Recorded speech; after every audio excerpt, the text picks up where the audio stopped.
Welcome to Positive Talk with Kevin McDonald. Hey, that's me. Hi, and welcome to Positive Talk. Our show features the best positive stories and people from around the globe as we endeavor to answer the universal question of why am I here and what is my purpose? Understanding that can change everything, and knowing your greatness is fundamental to living your best life. So join us right now as together we work to create the adventure of our lifetime.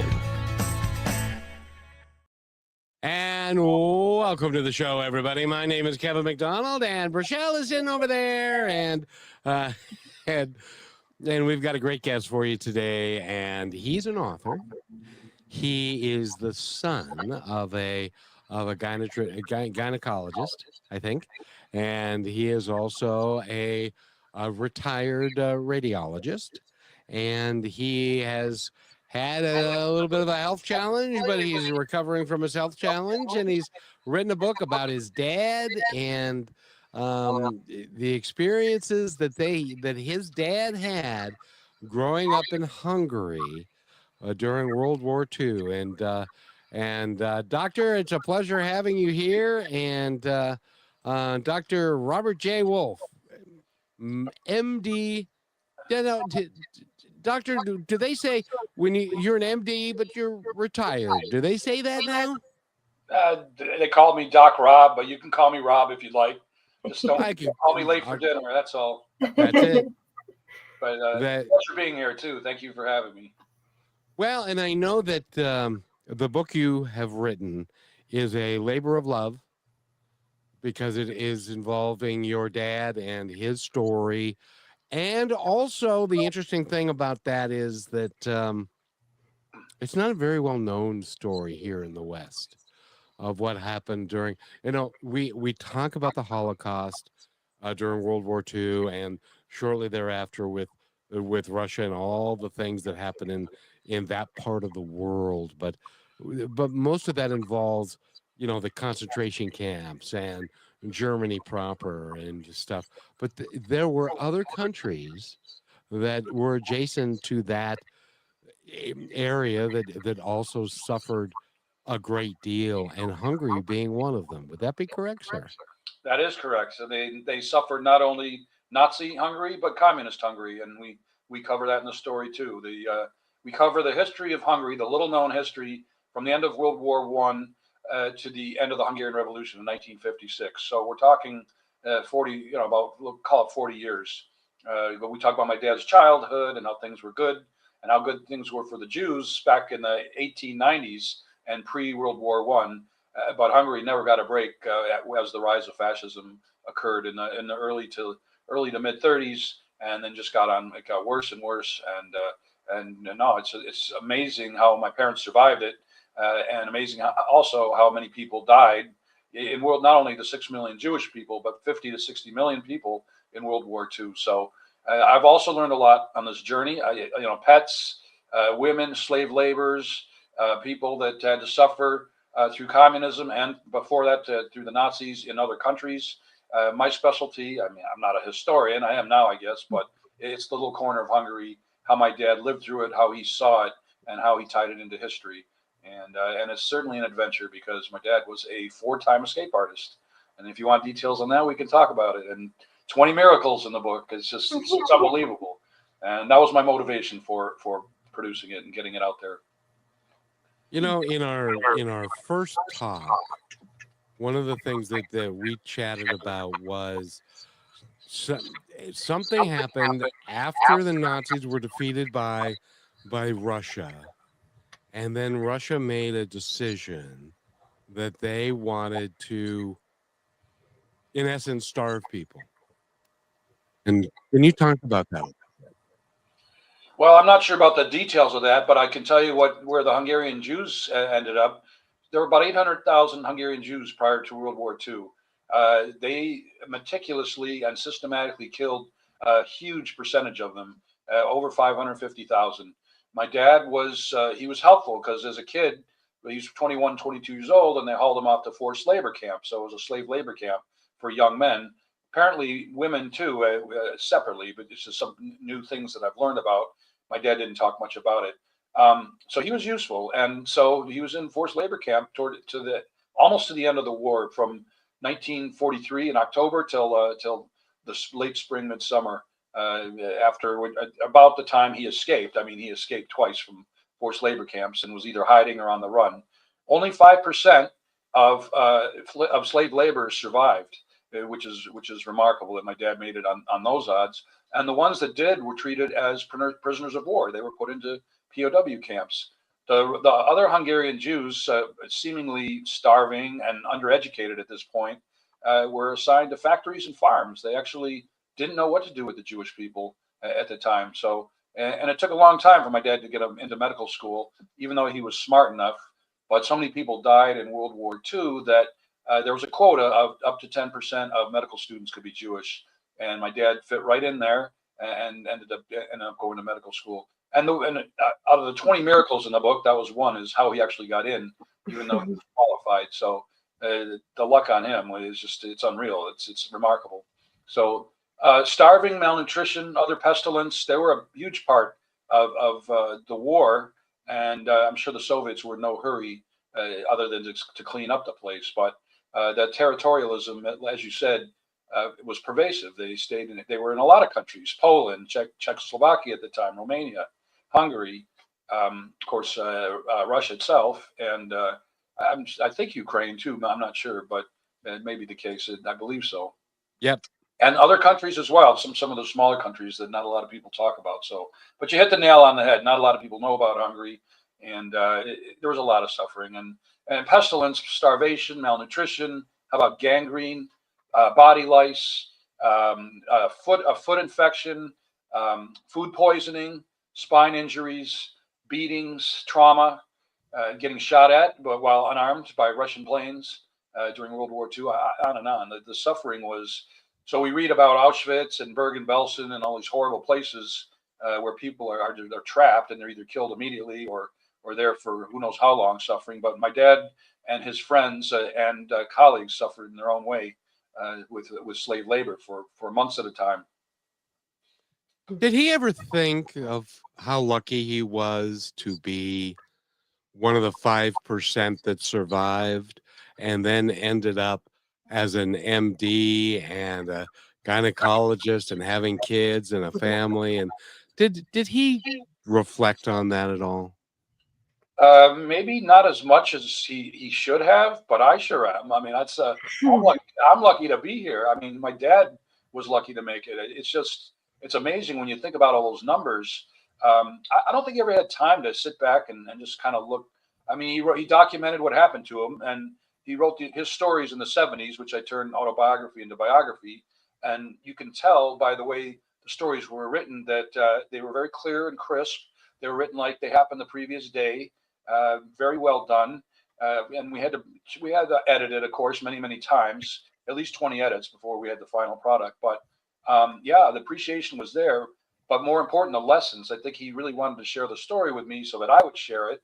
And if you knew me 6, 7, 8 years ago, you'd say this guy would never do this kind of project. And sure enough, I did. So I guess I'm his messenger. If he didn't appreciate what he had, and he did, he would say how lucky we were as Americans. He loved to put down the Jewish people in his own funny way. He wouldn't climb on board if somebody, some Jewish person had some sort of malfeasance. He would actually call them out because there's a certain amount of learned helplessness that he had being Jewish. You know, you're Jewish, so you're no good. You're Jewish, so you're an underling. You're less than. And if you hear that enough, and we see this with child abuse, we see this with domestic and home abuse or any kind of torture, it wears down on you. Amazing how thick my dad's back was and how tough he and resilient he was, because not only wanted to be free, but he also wanted to be a doctor. And I guess just his determination, his skill, his brains, his courage, his integrity, all of that helped get him through. And luck, of course, and the hand of God. I'd like to think, if you don't believe in some type of God or a higher being after reading this book, there's something wrong with it, because he definitely got some help for sure. Rochelle? I'm just in awe. I mean, we think about so many things that happen between our lives and maybe even previously, but like all the way down the line, somebody had to have survived each one of us has to survive a situation for the next one to come. And as we were talking previously, Robert, you realize that how fast life can, it's there and then it can just be gone. And a lot of times we get wrapped up in not focusing on that. And that's why I love that you say, you know, there's got to be more than just us, and there's got to be a higher power that we can lean on and rest in, because if there is not that, then it takes away the meaning of life, which kind of seems to be completely unfair. And your dad saw that. He was like, no, against all the odds and all the things, I'm not gonna just go down without trying at least, you know. And I think that's what got him through. With so many people, they're just like, well, this is my fate, and I'm just gonna give up. But he didn't do that, and that's literally why you are sitting right in front of us today. And I believe it is a miracle in itself. It is. I mean, if you think about, you bring up a couple of good points in my mind. First of all, there were people that survived that had so much PTSD that they couldn't talk about it, they couldn't share it. We hear about that from Vietnam vets and Korea. We don't even talk about those wars anymore, let alone World War II or the Civil War. So there was that. For us, for Americans, for the free world, for me, food, shelter, and clothing is not enough.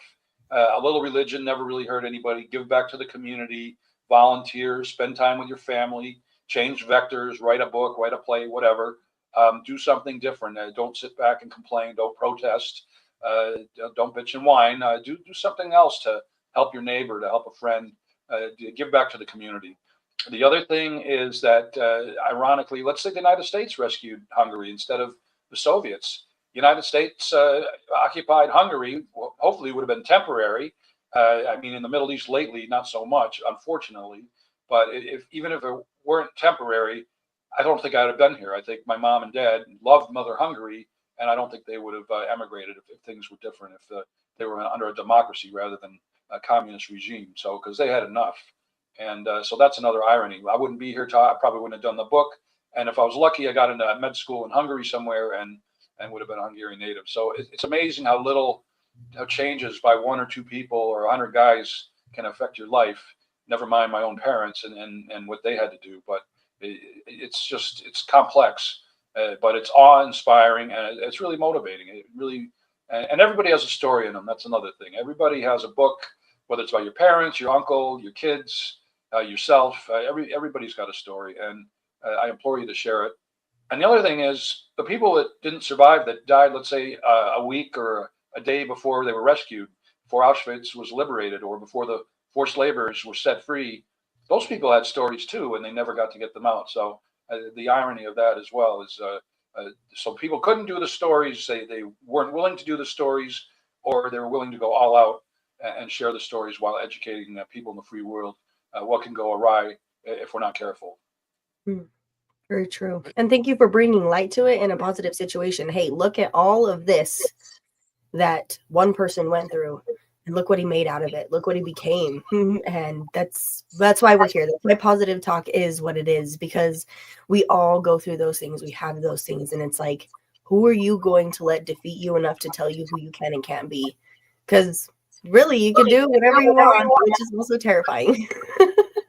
No doubt about it. Well, that's another good point, is that the punchline is my dad became an OBGYN, like you said earlier, and he delivered 10,000 babies in the Detroit area in a shortened career.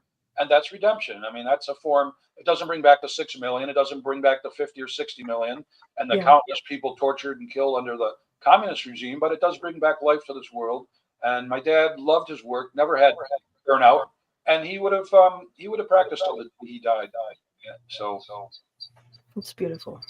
And we need to take a break real quick. And when we come back, I want to ask you a couple questions that I truly don't understand about history, and specifically the Jewish people in general, and what they've gone through over the course of a long period of time, and why that is, because I truly don't understand it. And I'm hoping that you can shed a little bit of light on there. And we are experiencing echoes. Can everybody hear? Can you guys hear the echoes? I've actually edited all of our settings to cancel the background and the echo, but electronics do whatever they want, apparently. Apparently. Are we going to edit this out? Because it may be me. Maybe I need to put headphones on. Yeah, we could try. I'm just not sure why it just came up all of a sudden. Yeah, that was very random. You can edit this out then, or Oh, we can do anything. We're human. say something. Well, let's take a break, and then when we come back, maybe it'll clear out. We'll be right back. Got it.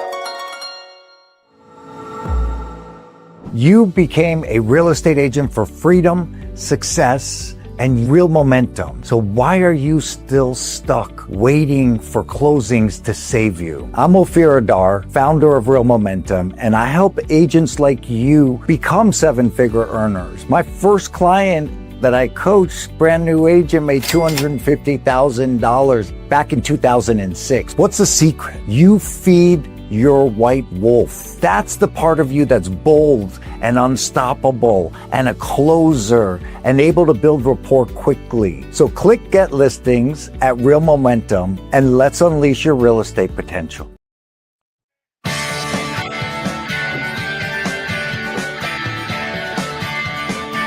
And welcome back to Positive Talk with Kevin McDonald, and Rochelle's here, and Dr. Wolf is here,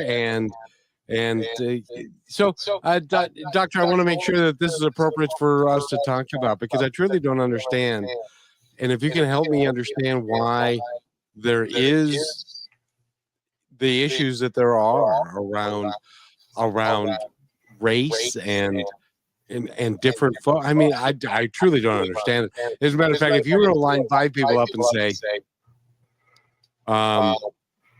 who belongs to what nationality, unless of course they're Asian or African American, I might get that. But just if you were to line up 5 white people, I couldn't tell you who's who. I don't care. Why do some people care? That's well said.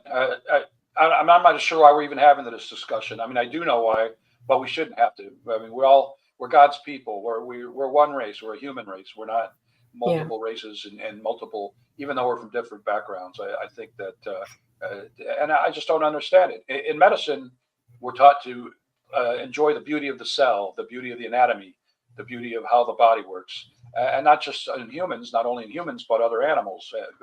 Pets, dogs, cats, giraffes. It's a beautiful thing. And we learn what goes wrong with it. We learn how it works. And people like Hamas, for example, or people that enslaved the Jews thousands of years ago under the Pharaoh, they wouldn't think twice about beheading somebody. They wouldn't think twice about torturing and maiming and not respecting that sort of beauty. So it's hard for me to get my hands around just in that. And as a doctor, most people are trained not to hate. We're not. I mean, I don't have to be trained for that, but it's just we're helping people. We're not. There's no room for that kind of thing. As far as the Jews through history, well, you know the history, the Middle East, the 6-Day War, the Yom Kippur War, the Lockerbie plane bombing. It just goes back. I mean, it's more than when Israel had independence in 1948. There's always some kind of battle going on, and it wasn't just Jews versus Muslims. It was Muslims versus Christians, and on and on and on. And the people, by the way, that allowed Hamas and these Jewish haters of the Jews that are of color or that are Islam, they were next in at least World War II. They weren't part of the Aryan race. LGBTQ, disabled people, the elderly and the very young. It was merciless. So if you weren't considered a perfect person, then you were screwed. But the Jews were the scapegoats. Now, since October 7th, the same kind of thing is happening. It's brought a lot of people out of the jar. It happened for Islamophobia after 9/11, which is a real event, by the way, and people deny that too, like the Holocaust. But those were American targets. I like to remind people those weren't just Jewish targets. Chinese people, Asians, Muslims, African Americans, a lot of people died in that war. Never mind the cost and the collateral damage as well. Yeah. And then the hate of Asians after the coronavirus, after the coronavirus epidemic, there was that. So a lot of that is ignorance. It's indiscriminate hate. It's not doing your homework, and it's deplorable. And so that's what I'm doing, is to help educate people. But yeah, hatred of Jews, hard to understand. When they say Jews are the chosen people, I don't really like that so much, because I think it pisses people off. I like to think that I think that we're all chosen people. I mean, I'm not going to say a priest is wrong, or a rabbi is wrong, or a monk. I think if you believe in something, that's what counts. I think, because who knows who's right? In the end, we don't really know. Yeah. Well, and I love that you pointed that out. It has to do with knowledge and teaching, because most people we have this problem from a misconception or misunderstanding because we're confused. And I sit back and I think this was happening all the way back then. Your dad lived through it. He told the story of what it was like to survive and come out of the other side of it. And it's still happening now. And I mean, would you fight to disagree that it is because of just basic confusion and opinions being, I think maybe we shouldn't be so free to have opinions. Well, we should, but nobody gets to decide how long you or I live, right? I mean, that's not right. I guess the message that resonates is that 60, 80, 100 years ago, everything that happened to my mom and dad, it has recurred, and it's still going on now. We haven't learned from our mistakes. The song remains the same. A good song, by the way, by Led Zeppelin, but a sad story that the only difference is people have found different ways to torture, to maim, to persecute, to murder than they did 60, 80, 100 years ago. But that's a sad thing too. They're finding new ways to hurt each other instead of help each other. And it's unacceptable. And anyway, by educating people, I hope that the 99.9% of us that, I'm not going to say normal, because we should say we're normal, but people that like family and things in life other than hate or work, that are more broad-minded, can wrap it around the few that hate, the minority, and teach them, look, you either get along with us or something's going to go wrong. And it always ends badly for the perpetrators too. It's always one guy that ruins it for everybody: Hitler, Pol Pot, Saddam Hussein, Yasser Arafat. It's always one guy that ruins it for everybody, Stalin. But in the end, it ends badly for them, and they don't learn by history either. So, yeah. The thing that I don't really get, and maybe either of you actually can help me, because we are all the same. We are all connected. We are DNA wise, we're 98% all the same. We have different pigmentation in our skin. So friggin' what? We love different people because we love different people. Who cares? Why do we make it such a big deal to hate the other when, in my perspective, there is no other? There's just us. Does that make sense to anybody? Yeah, well, and especially because I have to point out that your dad goes to prove how all of that was so wrong because of the man he was. He was a hardworking man. He was a good dad. He was present in the home. He made it about, like, he thrived off of building a healthy family and a life out of what he had experienced, rather than to carry that with him and because people could have been like, oh, well, some people deserve this because this and that. Hell no, your dad didn't deserve that. And look what he made out of it. He didn't stop. He kept going. He had kids. He created a family. He created an income. And on top of that, went and helped women bring life to the earth. That right there is like the baseline of humans. We're human. That's really all there is to it, right? Yeah, no. Nothing more, nothing less. Entitlement is a word that I hate. Entitlement, because it's a big word down here. There's a lot of poverty here in Southern Florida, but there's a lot of wealth too, and entitlement comes with it, and it annoys me because I want to sit all these people down and tell them the story and say, you're not entitled to squat, because you got to work for it, and you better appreciate it, because it can change on a dime.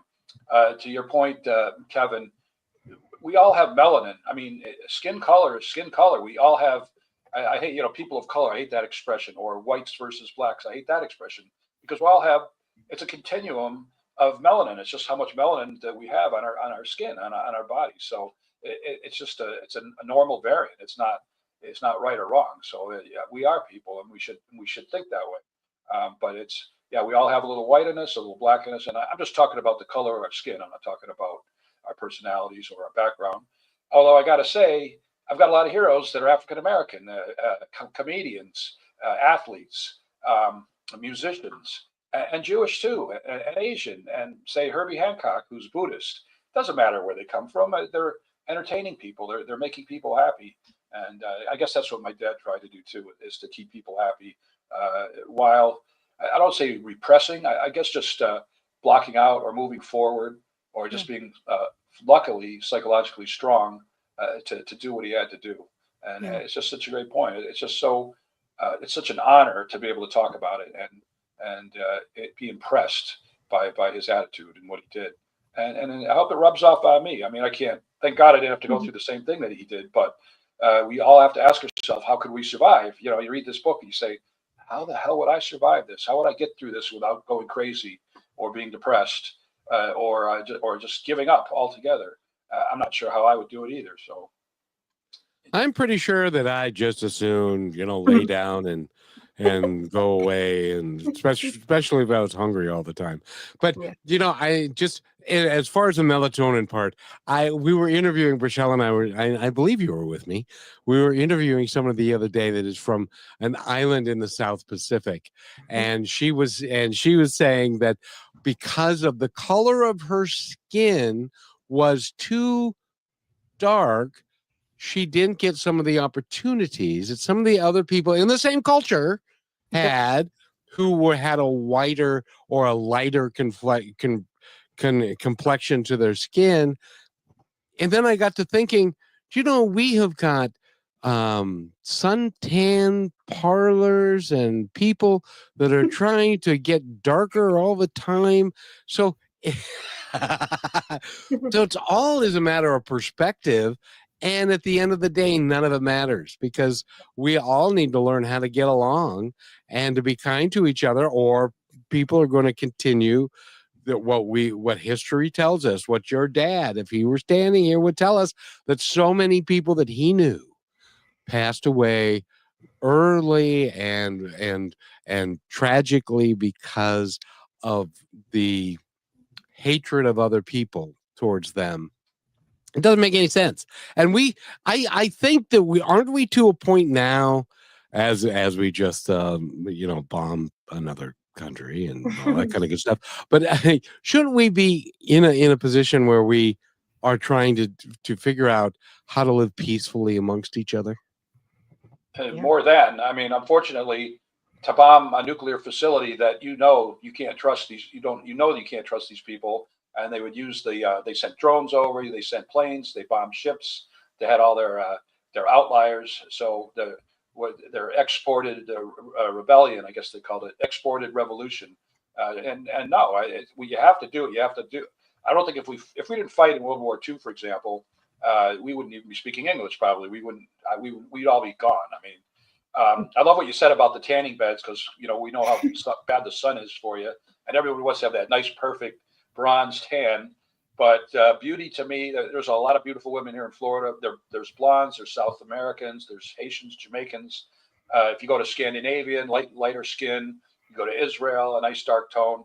I have trouble telling a Hispanic person, somebody from Mexico, from somebody from Chile sometimes. And because it's such a mixed bag here in Florida and in Detroit, where I grew up, and in New England, that it doesn't matter. Why try to guess? I mean, I guess as an interest, like, how's your culture? Where are you from? Or, how many kids do you have? What do you do for a living? I like to talk. And my parents were the same way. They had friends all over the world. And I agree with you. You got to engage and get to know people. Stay out of those tanning booths, though. I wouldn't recommend. Yes. I've had many skin biopsies, and thank God I haven't had to battle the big C. But knock on wood, you don't want to jinx yourself. But beauty isn't just about skin color. It's about what's inside of you first, and how you are with people, for sure. It's a big part of it. And by the way, ladies and gentlemen, we are talking to Dr. Robert J. Wolf. He's the author of the book, Not a Real Enemy, the true story of a Hungarian Jewish man's fight for freedom. I highly recommend it. It's available, Doctor, it's available just about anywhere that books are sold these days, correct? It is. Amazon, Barnes & Noble. If it's not in one of your local stores, you can get it online. Tufts University, Walmart. At least 4 Holocaust museums now, including the United States Holocaust Museum in Washington, D.C., the mothership, I call it. Been privileged to do two-day book talks, book presentations, and book signings there.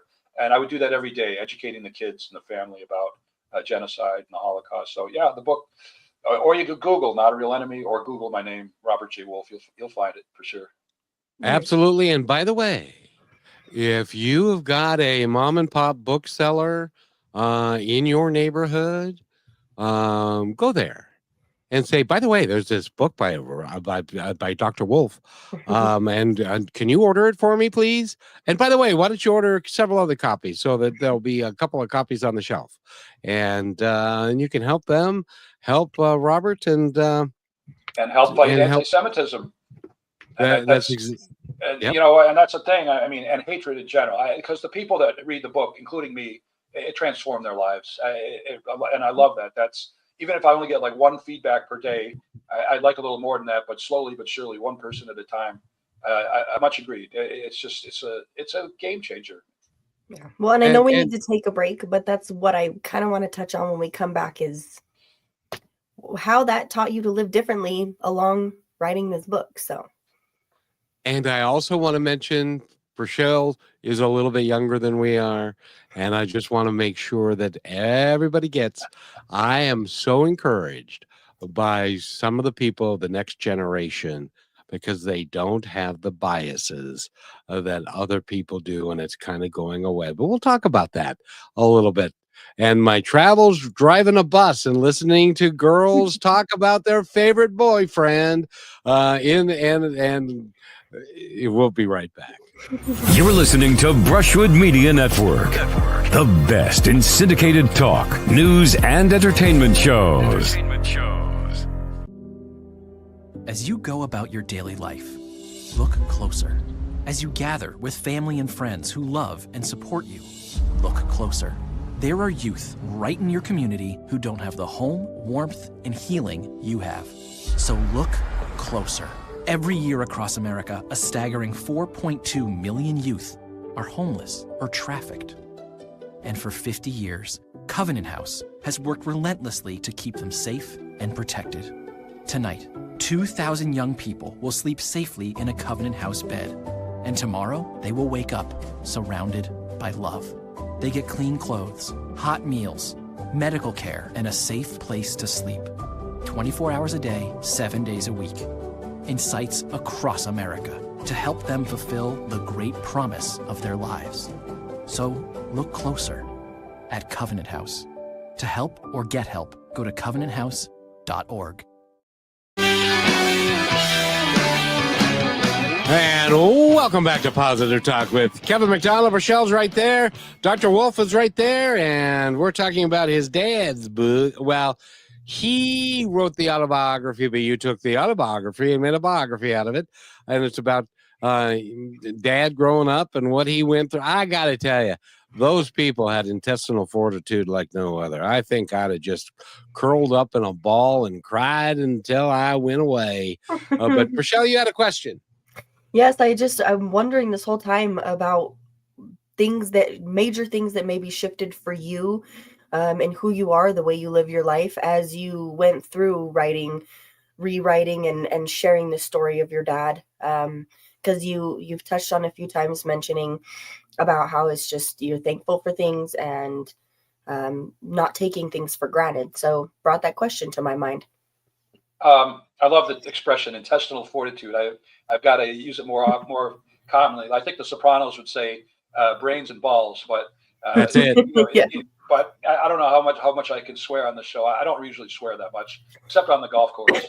But no, when my mom wrote the story in the 70s, after they were finally established in the United States, I think it's because they meant it meant to leave it to me as a legacy. Maybe they knew in the back of their minds that I would rewrite it. Like I said, if you knew me 6-7 years ago, I would never have done that. But the story had great fidelity. You could smell the smells, see how the table was set, feel the fear, feel the cold, and the culture. And so flash forward. So up my first 30 years of life, not so much. I cared about career, ultimately having a family, going to medical school, doing all that. But later in the second half of my career, stuff got talked about more commonly. Unless we had a family fight, then my dad would always bring up how coddled we were and how tough they had it. Needless to say, he passed away in '97, unfortunately, and Mom passed away in 2016. And by now, my dad's story went from paper and pencil to a typewriter to a computer to a disc. I might have read the manuscript once, maybe 30, 35 years ago. But other than his first escape, I don't remember much of it. But when my mom passed, a historian friend handed me the disc and said, "You really have to read this."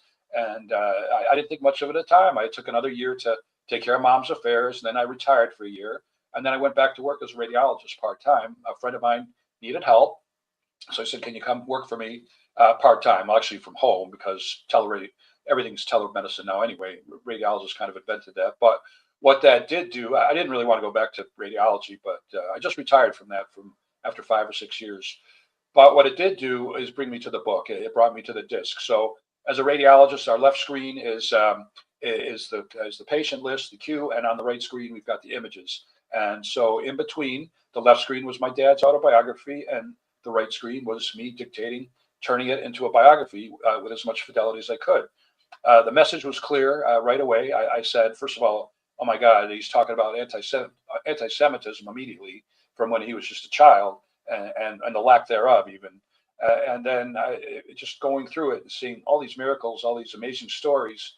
I can't just leave this on a disc. I cannot just leave this on a computer. I need to share this. And more every day, it got me to learn to respect my parents, and his parents who were perished at Auschwitz, the grandparents I never met, and realize that, again, there's more to life than food, shelter, and clothing. There's a story here that needs to be shared. So I couldn't leave it on a disc. I couldn't leave it on a computer. So that was transforming to me as well. And here I am as part of it's my job hazard is fighting hate instead of just trying to say, here's a story. Here's, people that are authors, we all want to write a book and hand it to some publisher and say, run with it, and I'll sit home and collect royalties. It doesn't work that way at all. It's like anything else. If you want to make something count, want to make something good, you can have the greatest story in the world, which I can't say my dad's is, but it's a damn good story. But it doesn't matter if you don't tell people about it. If you don't share it, then nobody's going to know about it. So that's my mission. But yeah, the stories. So it transformed me that way. I mean, the other thing is what happened to my dad could happen to any one of us. It could be a bad neighbor, a bad local government, federal government, a bad business deal, a bad foreign government, a natural disaster, anything where we find ourselves without a home, without food on the table, on the run, not knowing where your next meal is coming from, not knowing if you're going to work again. And my dad had to experience that even after his escapes. We talk about the light at the end of the tunnel. There was no light at the end of the tunnel. Okay, you got away from these brutal guards that were beating you, and maybe you'll escape temporarily. Maybe you'll get caught, killed, imprisoned, sent back to a labor camp that was worse. You can't imagine. So no light at the end of the tunnel. I'm trying to make people realize that it could happen to us, even in a country like the U.S. God forbid it does. But when we look at Gaza, what happened there? People were at a concert, innocent kids, and they're still imprisoned, unfortunately, which is really, really sad. And who knows what kind of mental torture. And even if they get out tomorrow, I can't imagine how they would ever recover from that. So it all just combines itself to say, well, it's incredible what people had to go through and how they got through it. And again, I don't know how I would make it. And again, remember, it can happen to any one of us. Well, and the interesting thing is that you have the ability, and it's important. I think I said this yesterday on the show. Those that do not study history are doomed to repeat it. Do you agree with that statement? Yeah, of course. Maya Angelou, I'm paraphrasing. What does she say? Hate has never I forgot the statement. It's caused a lot of hate, has caused many problems, but has never solved one. I guess I'm paraphrasing. That's not exactly how she said it, but yes, history is due to repeat. It is. You had the Ukraine war, ridiculous how long it's gone. It reminds me, I call it the Hungarian Revolution on steroids. I wish that war had ended many months ago, but the Hungarian Revolution on steroids, and that was only a 2-week war. And a little known war too. But my mom and dad were frontliners in that. He had to double down as a trauma surgeon, in addition to being his OBGYN, doing his OBGYN duty. So he was working 24/7 for 2 weeks, 2.5 weeks. And my mom ran the blood bank. And so they were frontliners in that war. 3,000 people died, about 14,000 injured, countless refugees. And when they were done with all that and the dust settled, my mom said, screw it. They loved Mother Hungary, but they were tired. 2 wars they had to live through. And so they finally got out of the country a few days after the Hungarian Revolution ended. That was my dad's 4th escape and my mom's first, but I think she was discouraged at that point, even though my dad's his risk tolerance was really high by then. But he was in a panic the night before that they were going to try to leave the country because he had escaped many times. And I think even though he had risk tolerance, maybe he thought, this could be it. This could be my time. Mm-hmm. Well, more importantly, when he took her with him. Yeah. And so he was probably more concerned about her well-being. He's like, I'm an old hand at this. I do this all the time, but she's never done anything like this before. It's funny because she was his gut. She was his courage. She was his spiritual leader that night. They listened to some, they couldn't bring the record player with them. So they listened to some jazz records to try to calm him down. They had a phone call in the middle of the night from my mom's stepfather in Vienna, who was supposed to meet him. And they really panicked about that because just by now, they knew the Soviets were listening in, but wiretapping their phones and having places bugged and other cloak and dagger stories. So my mom was his role model. Then my mom was his Robin, his Tonto, and because of her, they finally got out. She had that same attitude as my dad about loving Mother Hungary, but not buying into the Nazi Party or the Communist Party, and making it quite clear. They were called politically immature. But they weren't. They knew what they wanted, and that was just freedom. And freedom cannot be undersold or understated. It's a big deal that we all want. And I wanted to mention this, and I did it before the break. I am encouraged by the young people that we have in the country today because of the way that they've grown up. They're not segregated. And so they're used to talking to other people of different nationalities and different likes and different ideas of who they are. And in some cases, they're more celebratory of somebody that has maybe darker skin. Or there were three young ladies, teenagers, that were sitting on my bus one day when I was driving a bus still. And they were talking about the same boy. And they were talking about, oh, he's got such beautiful olive skin. What is he? And they said, well, he's a little Asian and he's a little Filipino and he's a little New York and stuff. And they said, wow, what a combination. Why don't we all think that way? It's just beautiful. Our wondrous differences are beautiful for all of us, but we don't look at it sometimes that way. I hope we do. That's why I'm doing this, is there's still hope for our youth. I hope that one day we won't have to be having this conversation, that we just go out and play. It's, growing up, I was one of 3 Jewish kids in my high school. My high school was 40% African-American, and I never felt anti-Semitism. I mean, maybe occasionally some drunk jerk would start singing Hava Nagila at the table next to us at the country club because we're the only Jewish people in the place. And I got a little pissed about that, but I mean, it wasn't like I was going to start a fight with the guy. But we left it on the field. I mean, there was bullying, but you got bullied because you were small or you were caught in the wrong hallway at the wrong time, 7th grade, 9th grade.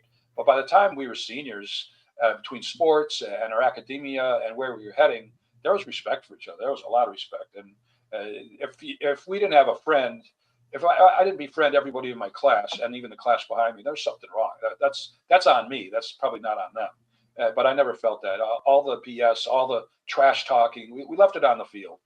The basketball court, the softball, football field, you name it. And so I hope that for the kids nowadays, because like anything else, there's ebb and flow.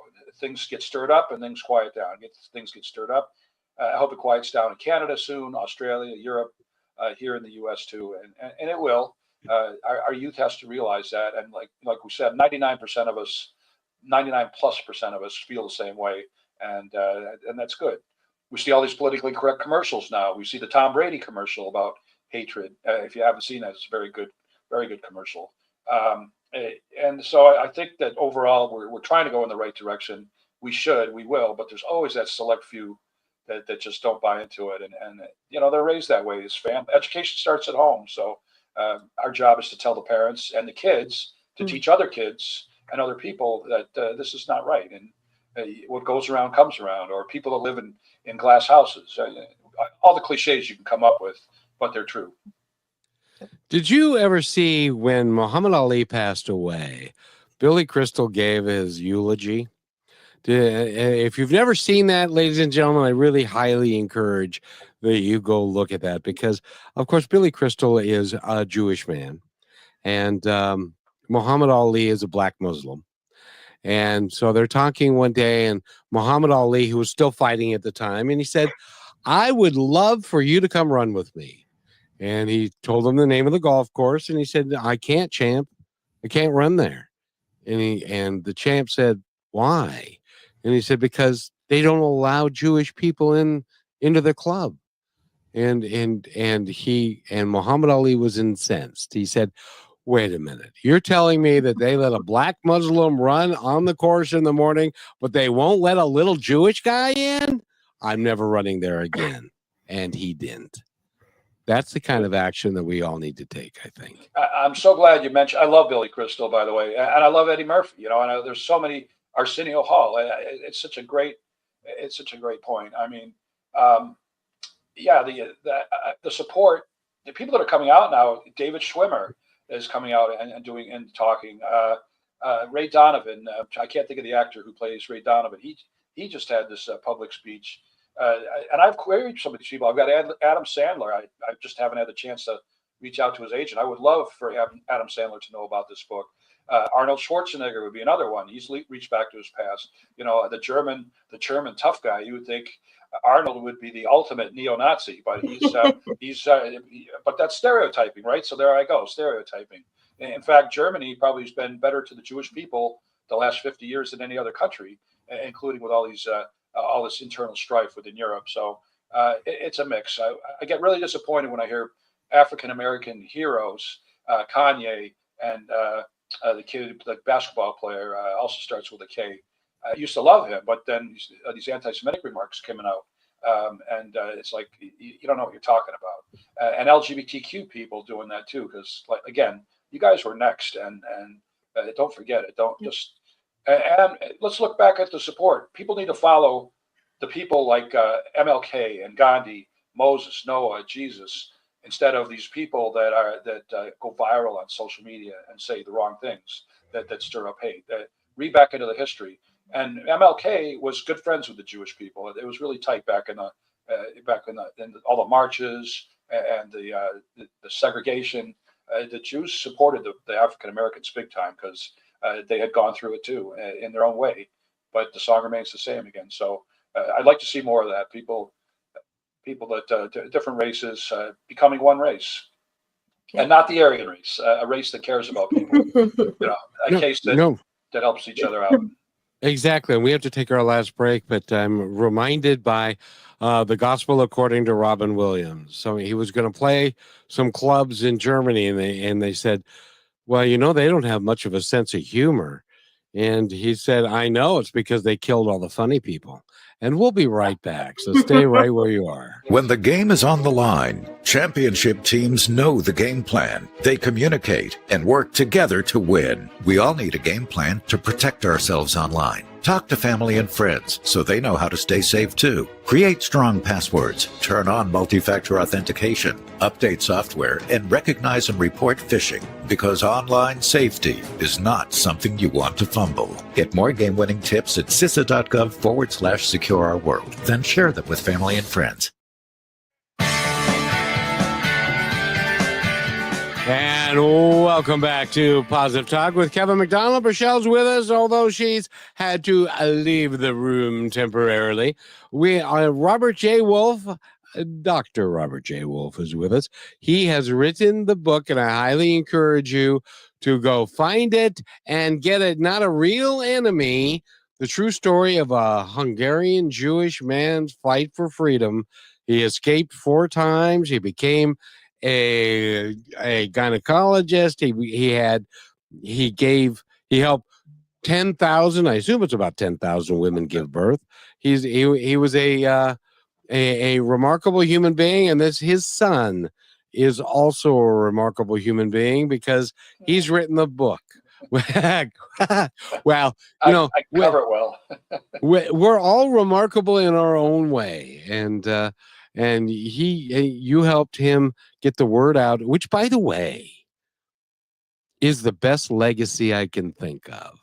Is that now in a year or 10 years, from a library someplace or the used bookstore, someone's going to pick up that and read it, and it's going to be as new to them as it is today.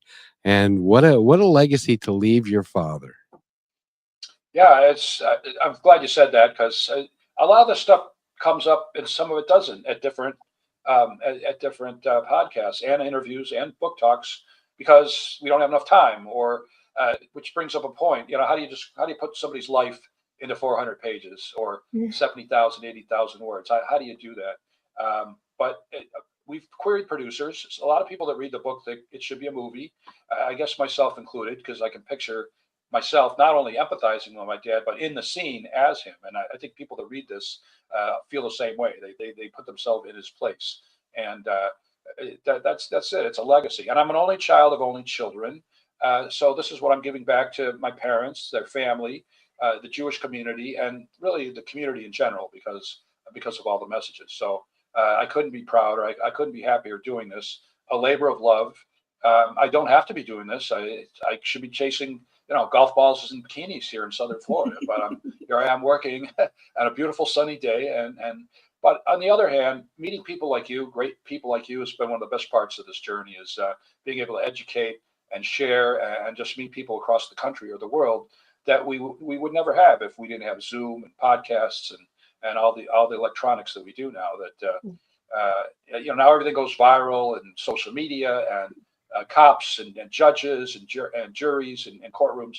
Back then, the witness was the next victim. Back in like at the Danube, where they killed 21,000 people at the end of the war in 2 months. A lot of people know about that from Hungary's history, but the witness was the next victim, and there was no lawyer. The cops had the guns turned against you. They weren't. And as long as that's not the case here in the United States, I'll be okay. As long as our military and the police and the frontliners are helping and not against us, I don't have to worry about it. If we had Hamas, tanks and armored cars and the flags in the streets of Miami and Seattle and New York, people would think twice. Jewish, Christian, African American, it doesn't matter. It would be a profound effect. And so whether my parents were in a forced labor camp or hiding at that site and seeing swastika flags everywhere, it had to be terrifying. It's terrifying in movies. It's terrifying when I see it in other countries, people that are protesting with that kind of thing, especially with next to a Palestinian flag and a swastika flag next to it. It's like, you got to be kidding me. So no, it's so motivating, and I'm happy to do this. It is a labor of love. It is a legacy, and I guess I'm just proud that I have the health and the energy to keep doing this. It's lucky me. Well, and this is better than you trying to chase a golf ball when you slice it into the jungle, and you try and go after that, and your friend who's with you says, I wouldn't go in there if I you. There are things in there, they're going to eat you. Yep, you're right. Yeah, you got to watch the Gators. Make sure you bring a club with you if you're going to go look for your ball. I just take a mulligan. I tend not to. But is there any sport more ridiculous? I love golf, don't get me wrong. But is there any sport more ridiculous than 4 grown men chasing around 4 white balls for 4 hours? It seems they could be pink or blue or green. Of course. And women too. I love that, though. That's a great way to keep your kid out of trouble, is give them piano lessons. Let them get involved with sports. You learn team play that way. I can't stress team play enough. Part of it, and there's no substitute for experience, and that'd be a part of it. Get your kid into the theater. Take your kid to the theater. Do something that to keep them engaged and keep them educated. Don't let them drop out of school. Helicopter moms aren't always welcome, but I guess my mom kind of one. I'm grateful for it now. I had to go to Hebrew school and I had to take piano lessons, and that took time away from my friends, but I still had time for that later. And what it taught me was I learned in part of another language. I've forgotten it all now, not all of it, but and also music appreciation. Now I go to a concert or listen to any kind of music and pick it apart and listen to it and enjoy it in a different way than somebody who hasn't had that experience. So and there's chances to do what you want on your own. Now that traveling was another hobby that my parents had that I've learned from them. It's just great to meet people from all over the world, from the United States and elsewhere. It's just such a great experience, and I highly recommend it. Go to Israel, by the way. They say every Jewish person should go to Israel. I say everybody should go to Israel. I've never seen so much tolerance. I've never felt safer. Military everywhere, which I think the United States should have a little more of, especially in these museums, libraries, synagogues, churches, university campuses. That would be one good solution. A kid is entitled to get educated, but it's a privilege. So if a kid pays to go to Harvard or Columbia, let him go. Just because he's Jewish, he's probably going to do something more for society than the protester is, and the protester gets expelled and never gets to go back. And if I'm the kid's parents, the kid that's getting picked on, lawsuits coming, and I would write articles about him, post them everywhere. It's unacceptable behavior. So it's getting. I think it's improving, but everybody should go to Israel. I think it's just the most. Because when I went, our tour took us to Islamic places. We met an imam, a lot of churches. I learned more about Jesus than I ever would, and Jewish sites too. And there were more Christian tourists in my group than Jewish, which was kind of funny, and more Americans than elsewhere, but from everywhere, including a Tufts University professor who was Islam, and that. I never wanted to leave and come back to Florida, and Florida is beautiful. So I highly recommend going to a country like Israel, and not right now necessarily because of what's going on, but when the dust settles, it's really inspiring. It puts a lump in your throat. There's an unbelievable feeling you get from it. The spirituality of it. Well, and I've never been. My brother was, and he and my grandfather went, and they had a great time.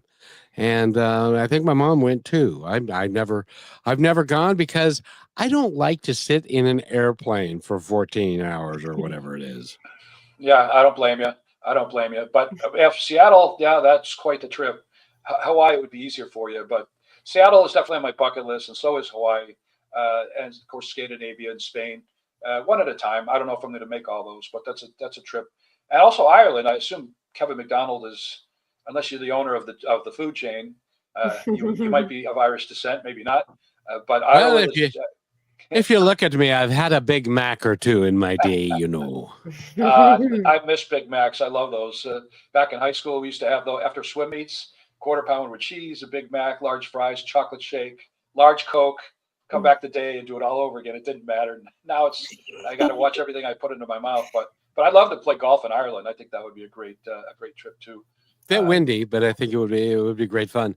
But and by the way, just so you know, the Big Mac was developed when I was in Little League, and so that's what they used to call me was Big Mac when I was in Little League. So I bet you were a 350 hitter. Let's say you played catcher or first base, and you were. I played catcher for a dozen years. Was an all-star, and I did something that I'd never seen anybody do at any level.